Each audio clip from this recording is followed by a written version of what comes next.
letu la kutumikia wewe. Tunakupenda, tunajua kwamba upo pamoja nasi na ushuhuda wako umewekwa ndani yetu, na njia zetu zilizoko katika Kristo zimefunguka na hakuna mtu wa kuzifunga. Asante kwa wokovu huu mkubwa katika jina la Yesu. Amen. Sio vibaya tukiendelea na furaha ya neno tulilokusudia kuendelea nalo siku nyingine ya leo. Ni majira yetu ni mazuri ambayo tunaweza tukaendelea kukaa katika uwepo huu.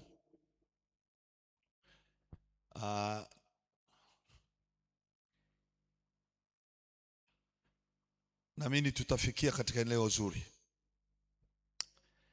Haleluya. Furaha ya Kristo iliyo ndani yetu ni kubwa tunapojua tunatumika pamoja naye na kuishi pamoja naye. Jana tulisema hivi, kuna mambo ya kuyafanya katika kuishi kwetu na Mungu. Moja ni kutembea na Mungu. Kwa eneo letu la kutembea na Mungu ndilo jambo la msingi kwetu. Sasa nizungumzie machache yanayohusiana katika kutembea na Mungu. Furaha yetu kwamba Mungu kwanza ni Mungu wa rehema, ni Mungu aliyejaa upendo usiopungua kwa mtu yoyote mwenye haki na mwenye dhambi. Mungu ni mwenye rehema na mwenye upendo usiopungua kwa mtu yoyote mwenye haki na mwenye dhambi. Akiwa ni Mungu mwenye rehema, huwapokea wote wanaokuja kwake kwa imani katika njia ya Yesu Kristo. Anakupokea kwa njia moja tu ya imani katika Kristo Yesu na kupokea rehema zake au msamaha wake. Kwa hiyo mtu yoyote ajaye kwa Mungu, Mungu hamfungii nje. Mungu humfungulia mlango, Mungu humruhusu kuingia. Mungu humsikiliza mtu yule akija kwa njia ya imani iliyo katika Kristo Yesu. Katika eneo hilo Mungu ameachilia upendo mkubwa. Ameachilia grace, ameachilia neema, ameachilia na upendeleo usiokoma. Ndani yake, ndani ya Mungu hakuna mahali atahuzunika akiwa na mtu aliyekuja kwa njia ya Kristo Yesu. Kwa hiyo itakuwa ni furaha ya Mungu kukuona u pamoja naye. Itakuwa ni furaha ya Mungu kukuona unaishi na unatembea pamoja naye, hasa kwa njia ya imani iliyo katika Kristo Yesu. Mungu hana mbadala ya kufikia wewe au wewe kumfikia yeye zaidi ya Yesu Kristo. Hakuna mbadala, hakuna njia nyingine au namna nyingine ya tofauti kukupata wewe, kukuokoa wewe na kukufanya mali yake nje ya Kristo Yesu. Njia hiyo iliyofunguliwa Mungu aliiweka wazi kwa vizazi vyote tangu miaka 2000 iliyopita. Yoyote amwendeaye Mungu sharti amini katika Kristo Yesu, na Mungu katika hilo umpa mtu huyu neema na rehema ambazo zitamfunika na kumlinda na kumtunza katika eneo lolote la kimaisha, ikiwa katika afya, ikiwa katika familia, ikiwa katika chakula, ikiwa katika maji na mavazi. Mungu ameshaweka ndani ya mtu huyo kuishi katika furaha, kuishi katika amani na kuishi katika mafanikio makubwa pasipo kuruhusu adui kumwingilia mtu huyo. Kwa hiyo pendo lake Mungu likishaachiliwa kwa mtu, Mungu useti na kutengeneza majira ya mtu huyo yaweze kuambatana na makusudi yake. Bwana asifiwe sana. Bwana asifiwe.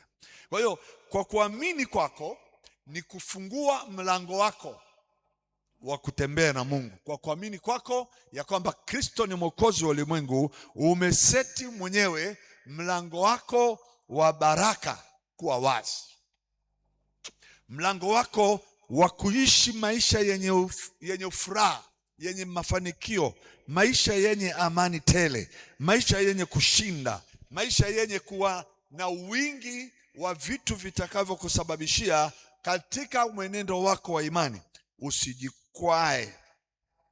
Na huu ndio upendeleo wa Mungu alioweka. Kwa mfano katika Zaburi ya 102, Zaburi, Bwana Yesu asifiwe, haleluya. Zaburi ya 102 anazungumza kuanzia ule mstari wa 13. Haleluya. Pendo la Mungu limeachiliwa kwa wenye dhambi na wenye haki waweze kumkaribia Mungu kwa njia ya imani katika Kristo Yesu. Hakuna njia nyingine, na kwa namna hiyo peke yake ndio mahali ambapo mtu anaweza akatembea na Mungu. Bwana Yesu asifiwe.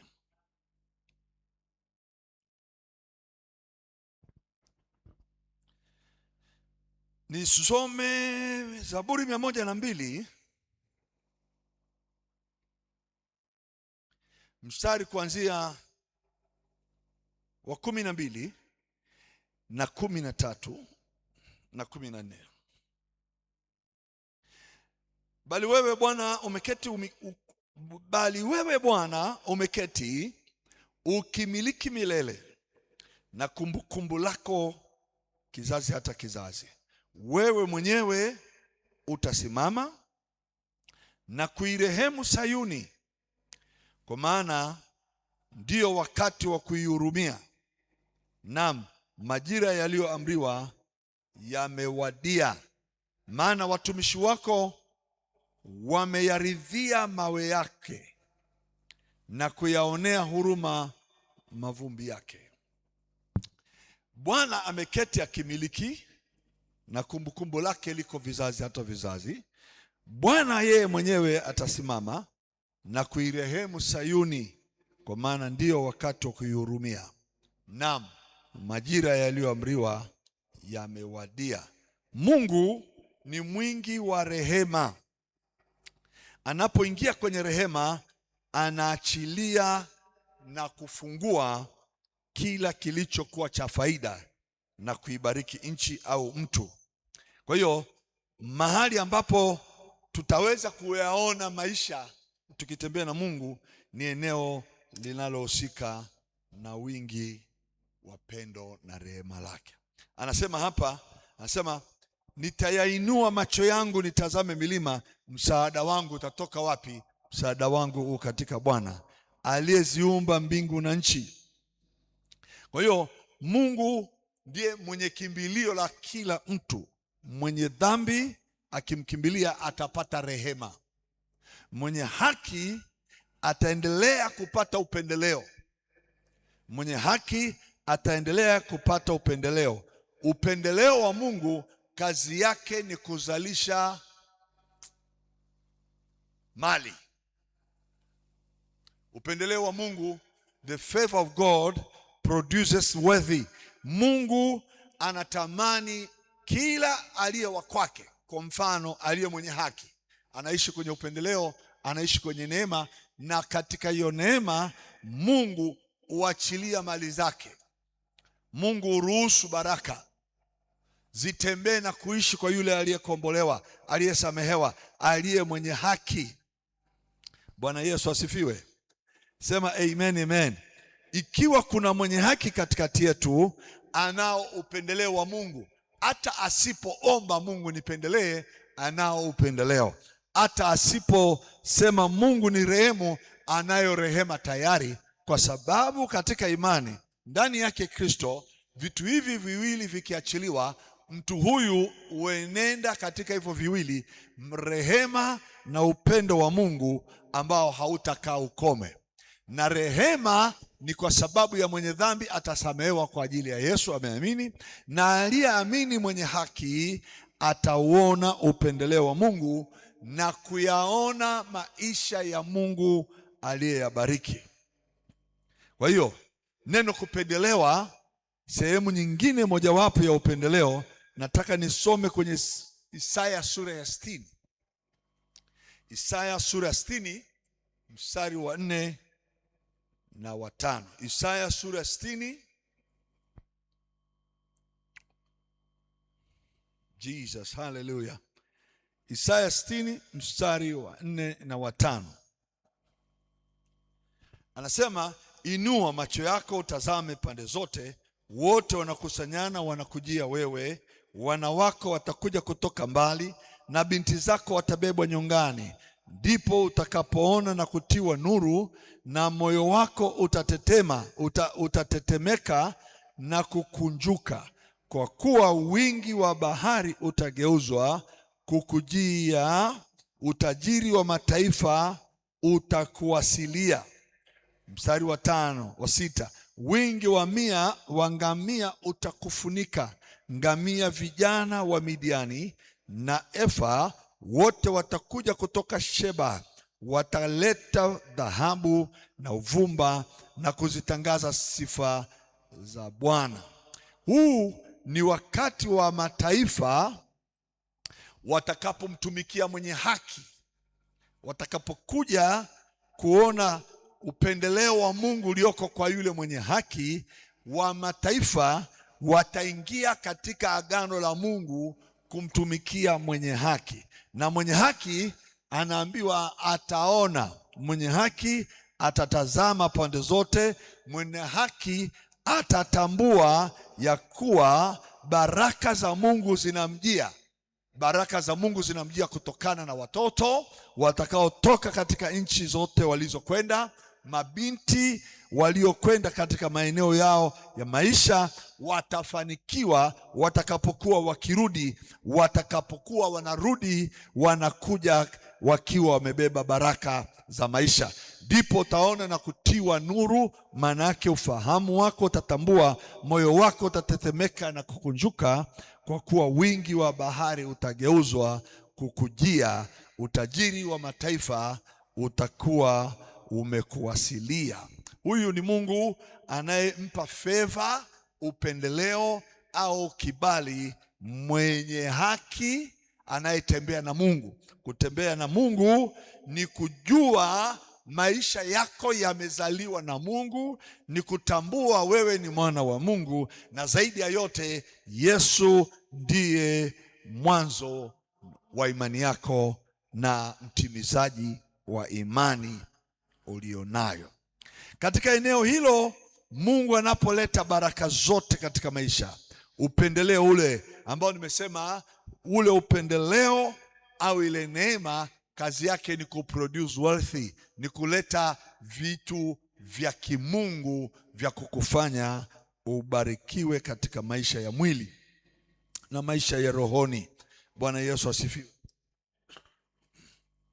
Kwa hiyo tunaenda kuongea na Mungu aliyetubariki kwa njia ya Kristo Yesu, na tunaona baraka zake zinaposhikamana na sisi, sio katika eneo nje ya Yesu. Eneo la nje ya Yesu kuna masumbufu, kuna mahangaiko na kuna mateso.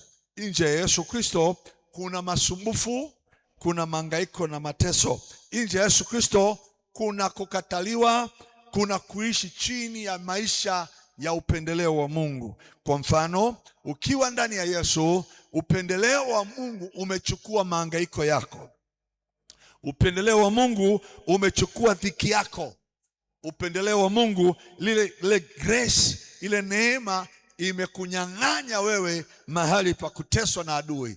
Hautapita kwenye eneo la kuteswa, hautapita katika eneo la kuhangaika na kusumbuka. Yesu anasema mwenyewe kwenye ile Mathayo sura ya 11, njooni kwangu ninyi nyote msumbukao na wenye kulemewa na mizigo, nami nitawapumzisha. Anazungumza Yesu mwenyewe kwenye kitabu cha 11 cha Mathayo. anasema hivi, mstari ule wa 28, Yesu mwenyewe anazungumza, anasema njooni kwangu ninyi nyote msumbukao na wenye kulemewa na mizigo, nami nitawapumzisha.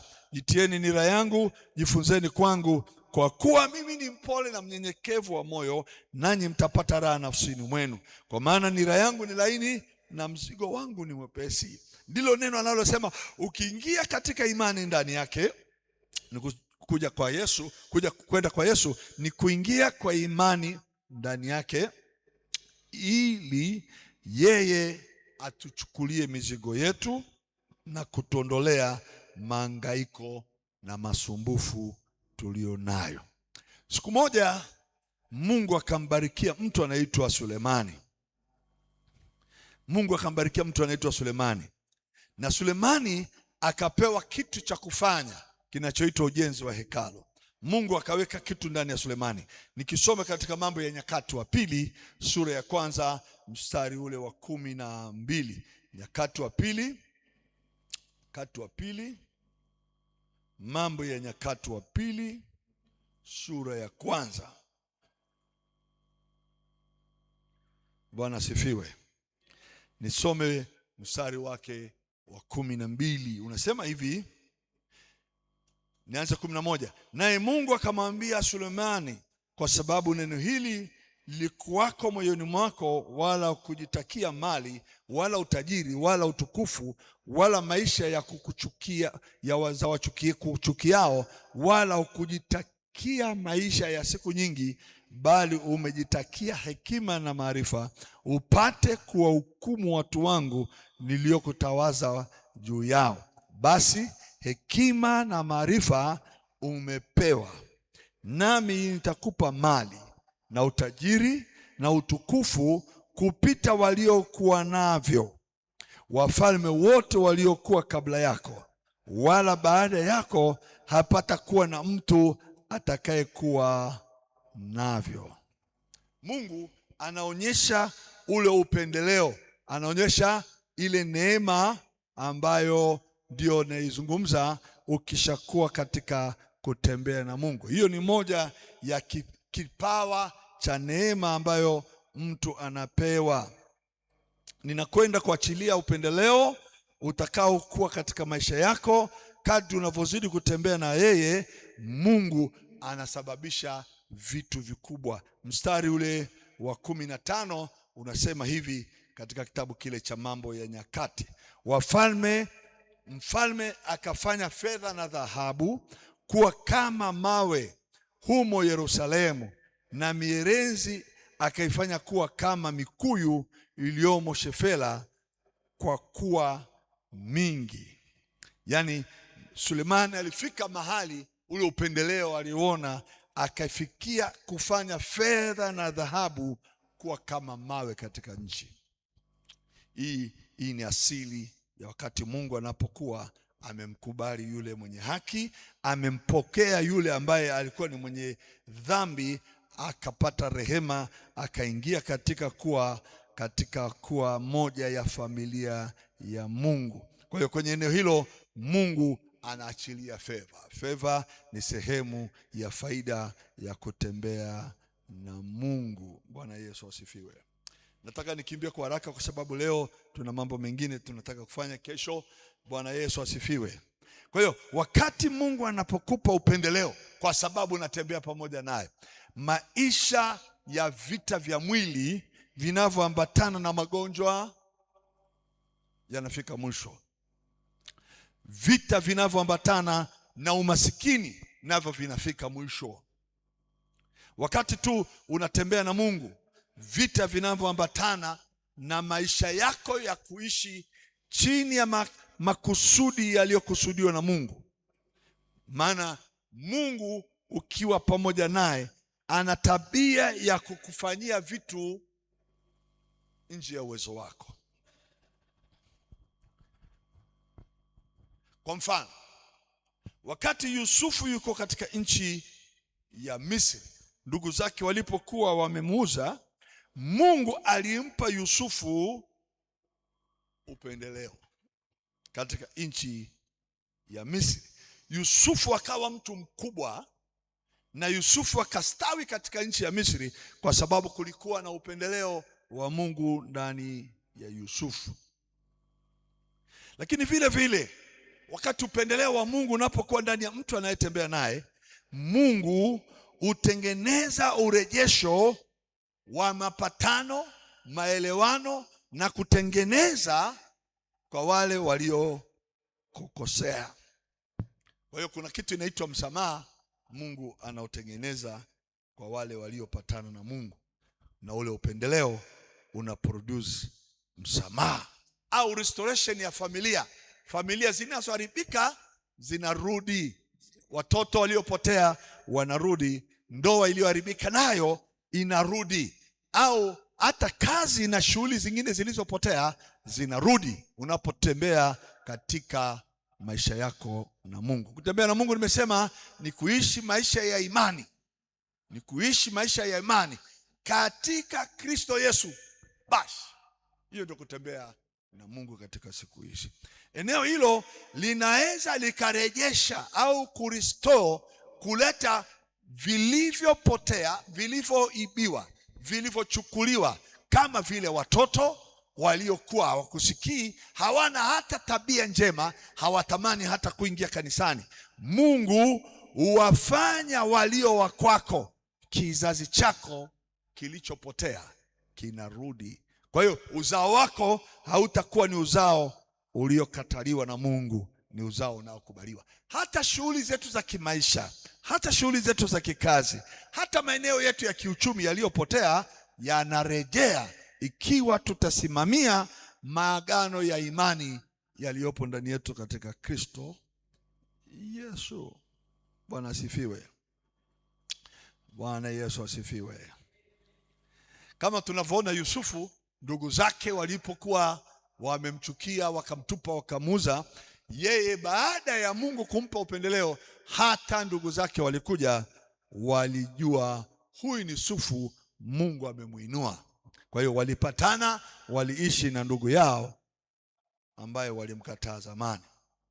Kwa hiyo pia kinachofuata katika wakati mtu anapotembea na Mungu, anapoishi na Mungu, anaonekanaje? Yule mtu hukubalika na uheshimika hata mbele za adui zake. Haleluya.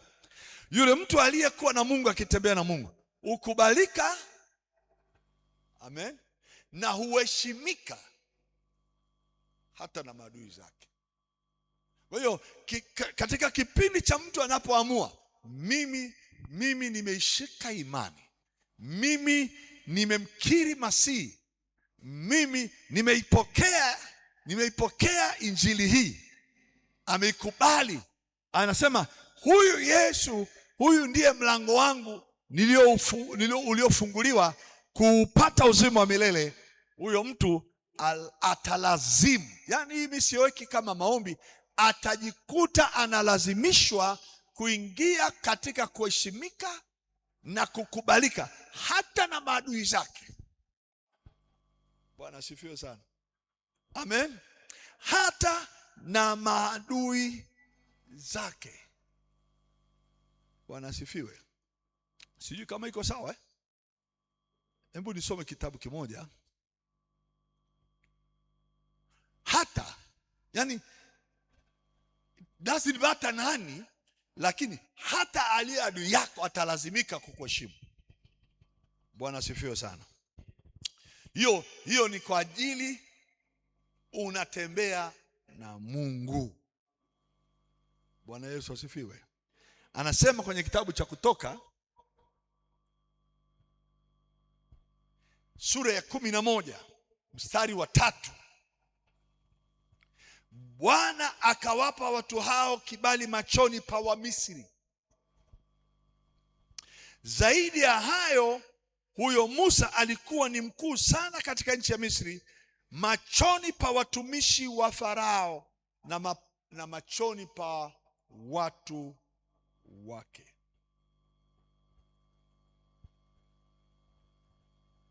Huo ndio unaitwa upendeleo. Unapokuwepo upendeleo, kuna kuja aina ya supernatural power kumgeuza adui akuheshimu na akuogope. Bwana asifiwe sana. Another thing, unapotembea na Mungu, jambo lingine ambalo linakuja by force, hata usipotamani kuliombea lije, litatokea tu, ni pale unapotembea na Mungu. Mungu huongeza njia zako za maisha. Hazitegemei njia moja, haziji kwa upande mmoja. Mungu huamuru kona 4 za dunia. Mungu husababisha upendeleo na baraka zikufuate, zikujae kutoka kila upande. Sasa hiyo ni moja ya superpower ya Mungu wakati unaishi, unatembea pamoja na Mungu. Kitabu cha Kumbukumbu ya Torati inasema hivi. Bwana Yesu asifiwe. Najaribu kutafuta kwa lugha nyepesi na rahisi tupate kuona tunaotembea na Mungu tupo. Kumbukumbu ya Torati 33. Haleluya. Bwana Yesu asifiwe sana. Wakati Mungu anatembea na wewe, lazima, yani by enemies, anasema hivi, na Naftali, mstari wa 23, na Naftali akamnena, Naftali, uliyeshiba fadhili, uliyejawa na baraka ya Bwana, umiliki magharibi na kusini. Umiliki. Ukishafika kwamba you walk with God, unatembea kwenye akili yako, Yesu ni mwokozi wangu. Kwenye hisia, kwenye eneo lako la kinafsi, I love Jesus, is my savior, yeye ni Bwana. Kunatokea supernatural power. Lazima utaongezeka katika eneo lako la kutawala, kushoto, kulia. Mungu hataweka njia moja ya kimaisha kwako. Utamiliki magharibi, mashariki, kaskazini na kusini. Bwana asifiwe sana. Naenda kwa haraka, ninamalizia hivi. Na wakati uko pamoja naye katika imani ndani ya Kristo, anakupa hivi, anakupa ushindi. Sijui nitumiaje lugha. Ushindi ni eneo linalokuwa limekava maisha. Yani warushao mishale kukudhuru wewe haitakupata. Waletao maneno mabaya ya kishetani yaje kukudhuru hayakupati. Ni maeneo ya wewe unaishi kiushindi, ukiwa haupigani, ukiwa ujitetei. Mungu mwenyewe yuko pamoja na wewe, hakuna anayekuweza. Kwa hiyo unapata ushindi mkubwa katikati ya mambo yasiyowezekana. Unaishi na ushindi katikati ya mambo yasiyowezekana. Wewe ukijaribu chochote kinatokea. Wewe ukianzisha chochote kitafanikiwa. Wewe ukiamua kuondoka na kwenda mahali utafika. Wewe ukiamua kuanza maisha utafanikiwa, kwa sababu umepewa upendeleo ndani ya Kristo kwa kutembea na Mungu, kwa sababu unamwamini Kristo. Kwa hiyo kuna ushindi, naweza nikasema is the great victories, yani ni ushindi katikati ya yasiyowezekana. Haleluya. Bwana asifiwe sana. Lingine, naloliona mtu anayetembea na Mungu. Anatambulika, anakubalika na kupokelewa katika maeneo yoyote. Hana mahali anaweza akaenda na moyo wake ukainama. Lazima atauona wokovu wa Mungu. Ataishi maisha mbali na kule tunapofika kwenye eneo la mpinga Kristo. Lakini kama tuko kule kwenye eneo la mpinga Kristo, ni eneo la sasa hivi kanisa linatawala mpaka, maana tuko kwenye neema. Utapata neema kwenye eneo hilo kwa kukubalika. Utatambulika na utapokewa na watu kwa heshima kama mtu mkubwa. Hiyo ni raha kabisa. Mtu anayetembea katika Kristo Yesu kwa imani ni mtu ambaye katika ulimwengu wa roho anayo mafuta ya kukubalika. Amen. Mzee, tunaelewana huko Moshi? Yapo mafuta, yapo yaliyomiminwa kwa mtu yoyote aliyepata rehema, mwenye dhambi akaokoka, akamwamini Yesu alipomjia Mungu kwa njia ya Yesu Kristo. Na yule ambaye ni mwenye haki sasa ndani ya Yesu anaingia kwenye eneo ambalo akiamua kuingia katika nchi yoyote na watu hawamjui, watamjua, watamkubali, atapata heshima na kukubalika hata katika mambo yasiyowezekana. Hiyo ni ajabu sana. Bwana Yesu asifiwe. Amen. Mahali pengine, ukishakuwa katika upendeleo na Mungu kwa sababu unatembea naye, amen, adui zako wataadhibiwa kwa ajili yako. Namuona yule mwanamke Esther anapoongea na mfalme juu ya chuki waliowekewa Wayahudi kuwawa katika nchi ya wakati huo, ilikuwa ni Iran. Imetangazwa Wayahudi wote wawawe, lakini kwa kuwa Wayahudi walipata upendeleo, walikubalika, walisababisha mahali pa wao Wayahudi kuangamia, maadui ndio waliangamia. Sasa wakati mwingine unaweza ukaona vitu vinaenenda, kumbe Mungu anakupigania, kumbe Mungu anawapiga adui zako, kumbe Mungu anashambulia nyumba za maadui zako wewe, ili usipate hofu ya maisha. Kila falme zisizo na Mungu zitaadhibiwa kwa sababu yako. Kila tawala zisizo na Mungu, kila mazingira ya kichawi yanayokuzunguka maeneo unapokaa yataingia kwenye hukumu kwa sababu ya wewe uliyekaa mahali pale. Bwana Yesu asifiwe. Kwa hiyo wale wasio mcha Mungu wanaweza kaingia kwenye adhabu wasipokujua kwa nini wanapigwa. Haleluya. Bwana asifiwe sana. Mahali pengine upendeleo wa Mungu unapotokea ni wakati mtumishi yoyote wa Mungu anapotembea na Mungu, sheria zisizompendeza Mungu zinazotawala mahali zinaweza zikabadilishwa.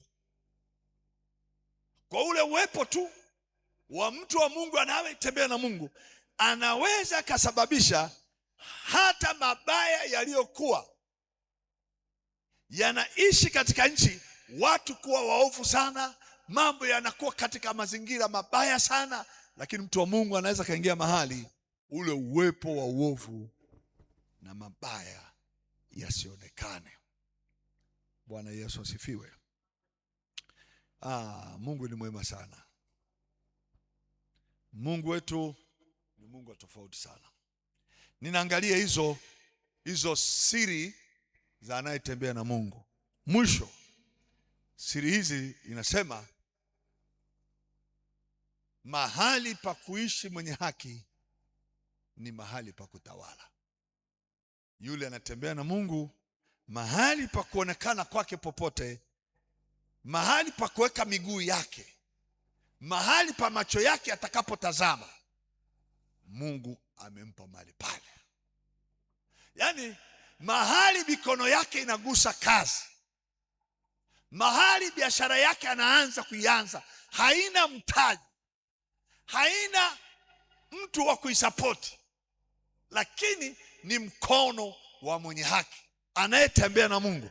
Ile kazi, ile biashara itainuka, itastawi. Mahali pa mwenye haki alipoamua kuweka miguu yake, akasema mahali hapa nitafanya kuwa makao yangu, akaanza kufikiri ujenzi, atajenga na atamaliza, kwa sababu Mungu anatembea na mtu huyu. Mimi natembea na Mungu, wewe tembea na Mungu. Ukitembea na Mungu, aibu na fedhea hazitapita kwenye hema lako. Wale wanaokuchukia watakuheshimu na watakuhofu, kwa sababu unaishi katika upendeleo mkubwa wa Mungu. Tumpe Yesu yetu makofi mazuri. Bwana Yesu asifiwe. Nikomee hapa, niseme tu kwamba Mungu awabariki sana. Nimefurahi kuwa pamoja na ninyi. Ni jioni nzuri na ya baraka. Tutakuwa na ibada ya Jumapili. Jumapili hii tutaanza ibada ya maombi asubuhi saa 3 mpaka saa 4:30. Wewe ambaye unanifuatilia kwenye YouTube, karibu na tuingie kwenye kuomba pamoja. Maombi yetu ya asubuhi, tunaomba kwa ajili ya watu wote, tunaiombea nchi, tunaombea Israeli. Mungu akubariki. Usikose saa 4:30 praise and worship zinaanza, na siku ya Alhamisi tutakuwa pamoja Dar es Salaam. Kwa wale ambao wananifuatilia kwenye YouTube, walioko Dar es Salaam, usiache kuwepo karibu pale Mbezi Beach, kanisa la KLPT Mbezi Beach. Mungu awabariki. Shalom, shalom, shalom.